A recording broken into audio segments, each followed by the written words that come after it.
प्रणाम। मैं दीप्ति भारती। आज हम बात करेंगे पानी के लिए। हमारे शरीर का 70% भाग पानी होता है और पानी हमारे बहुत सारे बॉडी के फंक्शन में कंपलसरी होता है। जैसे हमारी बॉडी के किडनी, मतलब जब किडनी की फंक्शन के लिए किडनी अच्छे से कार्य कर रही है या नहीं कर रही है, उसके लिए 1.5 लीटर, कम से कम 1 से 1.5 लीटर का यूरिन निकालना किडनी के लिए कंपलसरी होता है एक दिन में। अगर आप पूरे दिन भर में 1 से 2 लीटर पानी पीते हैं तो कैसे बॉडी पूरा काम करेगी, आप खुद सोचिए।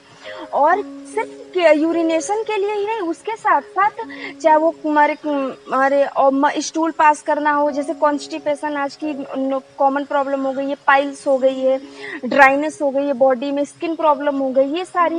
सारी प्रॉब्लम्स जो होती हैं, अर्थराइटिस हो गया है, मतलब गाउटी अर्थराइटिस, जिसमें हमारे बॉडी के हर जॉइंट्स में यूरिक एसिड जो होता है वो जमा हो जाता है। तो इनका कहीं ना कहीं एक रीज़न पानी की कमी भी है शरीर में। और जो पैरों की नस चढ़ती है, अचानक से बॉडी में क्रैम्प्स आते हैं, वो भी पानी की कमी की वजह से होते हैं। तो पानी हमारी बॉडी के लिए बहुत ज़्यादा ज़रूरी होता है। और भी पानी के बहुत सारे फ़ायदे होते हैं बॉडी के मेटाबॉलिक फंक्शन को अच्छे से बैलेंस करके, अच्छे से हमारे चलाकर, मतलब सुचारू रूप से चलाने के लिए। लेकिन हमारी क्या गलती होती है, अगर हम पानी सुबह पीते हैं तो 1 से 1.5 लीटर एक ही बार में पी लेते हैं। तो या तो जब आता है या तो खाने के बाद पी लेते हैं, या खाना खाने से तुरंत पहले पी लेते हैं। मतलब प्रॉपर मैनेजमेंट नहीं है। तो मैं आपको प्रॉपर टाइम और मैनेज के साथ बताऊंगी कि आपको कब कितने अमाउंट में पानी लेना चाहिए, तो आपकी बॉडी अच्छे से वर्क करेगी। और इसमें क्या होता है कि आजकल ठंडे पानी, अब तो सर्दी आ रही है फिर भी ठीक है, लेकिन ठंडे पानी, फिर भी लोग ठंडा पानी पीना ज़्यादा मतलब अरे पसंद करते हैं। हम आपको पता होना चाहिए कि ठंडा पानी जब हम पीते हैं 1 गिलास, तो कम से कम 1.5 घंटे लगते हैं उस ठंडे पानी को पचने में। नॉर्मल पानी को पचने में आधे घंटे लगते हैं और गुनगुने पानी को पचने में 20 मिनट लगते हैं। तो इसका मतलब ये नहीं कि आप गुनगुना पानी ही पीते जाइए, पीते जाइए, पीते जाइए। वो सिर्फ सुबह का टाइम होता है गुनगुने पानी के लिए, तब अच्छा वर्क करता है वो। सुबह मोशन, मतलब कि फ्रेश होने से पहले आप 1-2 ग्लास गुनगुना पानी पी लीजिए। अगर आप 1-2 ग्लास में गुनगुना पानी, मतलब फ्रेश अच्छे से हो जाते हैं 1-2 ग्लास गुनगुने पानी के बाद, तो बहुत अच्छा है। अगर आप नहीं हो पाते हैं तो आपके डाइजेस्टिव सिस्टम में कोई ना कोई, मतलब पाचन वाली क्रिया में कोई ना कोई प्रॉब्लम है, तो उस चीज़ को देखना ज़रूरी है। तो वो सिर्फ पानी से नहीं, उसके साथ साथ खाना पीना, योगा, मतलब ये सारी चीज़ें भी मैटर करती हैं। आप सुबह मैक्सिमम 2 से 3 ग्लास से ज़्यादा पानी मत पीजिए, क्योंकि फिर उसके बाद हमारे वो हैवी हो जाता है, भारी हो जाता है पेट, तो गैस बनने जैसी प्रॉब्लम्स आना स्टार्ट हो जाती है। इसके साथ साथ अगर आप सुबह 2 से 3 ग्लास पानी गुनगुना पी लेते हैं, फिर उसके बाद नाश्ते का समय आता है, आपको कम से कम नाश्ते से 1 घंटा पहले और नाश्ते से 1 घंटे बाद में पानी पीना चाहिए। ये जो कॉम्बिनेशन है, नाश्ते से 1 घंटे पहले और नाश्ते से 1 घंटे का, काफ़ी अच्छा होगा। दोपहर में भी इसी तरीके से आपको दोपहर के खाने से कम 1 घंटे पहले और दोपहर के खाने के 1 घंटे बाद पानी पीना है, वो भी नॉर्मल पानी। आप कोशिश कीजिए कि अगर ठंडा पानी आप आता भी है नॉर्मली, तो आप उसको 10 मिनट, मतलब बॉटल भर के 10 मिनट छोड़ दीजिए, वो अपने आप नॉर्मल हो जाएगा। और दोपहर में, मतलब खाना खाने के 1 घंटे बाद पानी पीते हैं, और दोपहर से शाम के बीच में 3 से 5 के बीच में किडनी का जो हमारा प्राणिक लेवल होता है, किडनी की जो फंक्शन करने की कैपेसिटी होती है, वो काफ़ी अच्छी होती है। तो आप 3 से 5 के बीच में पानी पीजिए, लेकिन इसका मतलब ये नहीं कि आप बिल्कुल ओवर कर दीजिए। मैक्सिमम से अरे आधे से 1 लीटर के बीच में एनफ होता है, उतना काफ़ी अच्छा होगा आपकी रोज़ की हमारे मेटाबॉलिक फंक्शन के लिए। और रात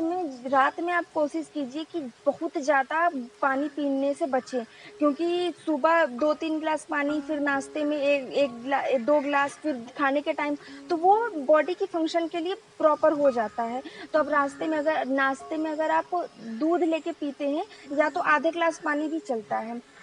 अब मैटर ये करता है कि हमें याद कैसे रहेगा। तो और कभी-कभी ये होता है कि इसके अलावा आप बॉडी की डिमांड, मतलब प्यास लगती है तब पी लीजिए, क्योंकि आजकल पानी की कमी की वजह से मुँह सूखने लगता है, जिनको लोगों को भी हैवी ब्लीडिंग वाली, जैसे नाक से ब्लीडिंग आना, और पीरियड्स में तो ठीक है, नहीं तो मुँह कर पेट से ब्लीडिंग आना, उल्टी होता है क्यों और बीमारी है तो ठीक है, अगर बीमारी है तो वो तो अलग केस है, लेकिन अचानक से लोगों को आती है, अचानक से उल्टी करते हैं, उसमें थोड़ी-थोड़ी ब्लीडिंग आ जाती है, पाइल्स जैसी प्रॉब्लम मतलब जो जिसमें ब्लीडिंग की प्रॉब्लम होती है उसमें भी पानी की कमी की वजह से ही होता है, वो भी एक बहुत बड़ा रीज़न। आप अलार्म लगा सकते हैं, जैसे आप अपने फ़ोन में सुबह उठने के लिए और भी बहुत सारी चीज़ों के लिए अलार्म तो लगाते हैं, तो आप कुछ टाइम मुश्किल से 7 से 8 दिन करिए, फिर उसके बाद आपकी बॉडी के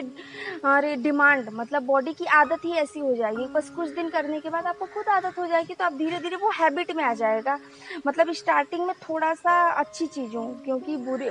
ये तो हमारी मन की भी आदत होती है कि हमें बुरी चीज़ें और खराब चीज़ों में बहुत तेज़ी से जाते हैं, लेकिन अच्छी चीज़ों के लिए कुछ दिन का आदत मतलब कुछ दिन फ़ॉलो करना ही पड़ता है, तो ये चीज़ भी होती है। तो इसमें आप मतलब आपकी प्रॉब्लम के ऊपर, आपके मन के ऊपर भी डिपेंड करता है। तो ये सारी चीज़ हमारे बहुत सारे रीज़न होते हैं और पानी ना पीना और इस टाइम जो लाइफ़स्टाइल डिसऑर्डर क्योंकि आज हमारे देश में कम से कम 90% 90% प्लस बीमारियां सिर्फ लाइफस्टाइल डिसऑर्डर की वजह से ही हैं और उसके अलावा जो माइक्रो ऑर्गेनिज्म है वो तो कभी कभी आ जाते हैं अगर आपकी बॉडी इम्यूनिटी मतलब लाइफस्टाइल डिसऑर्डर आपको नहीं हो आपकी बॉडी अच्छे से काम कर रही है तो आपकी इम्यूनिटी अच्छी रहेगी तो माइक्रो ऑर्गेनिज्म से जो बीमारियां होती हैं वो वैसे भी कम होंगी और होती भी हैं तो आपकी बॉडी को उतना इफेक्ट नहीं करेंगी जितना कर देती हैं तो आप इन सारी चीज़ों का ध्यान दीजिए और कुछ टाइम तक अलार्म लगाइए कुछ दिन तक ध्यान दीजिए उसके बाद वो अपने आप आपकी बॉडी के हैबिट में आ जाएगी तो ये तो हमारी कुछ पानी पे कुछ बातें थी पानी बहुत ज़्यादा ज़रूरी होता है जल ही मतलब बोलते हैं ना जल ही जीवन है तो इस चीज़ का आप ध्यान रखिए और आप अपने साथ साथ खुद का भी ध्यान रखिए और दूसरों को भी बताइए क्योंकि लैक ऑफ नॉलेज जानकारी सही सिर्फ जानकारी नहीं सही जानकारी की कमी की वजह से ही हमें आजकल ज़्यादा से ज़्यादा प्रॉब्लम हो रही है तो आप इसका ध्यान दीजिए अपने आसपास के लोगों का ध्यान दीजिए और आप खुद के साथ साथ नेचर का भी ध्यान रखिए क्योंकि ये हमारे स्वास्थ्य में ये भी बहुत बड़ा रोल प्ले करती है बहुत बड़ा जिससे हम आज तक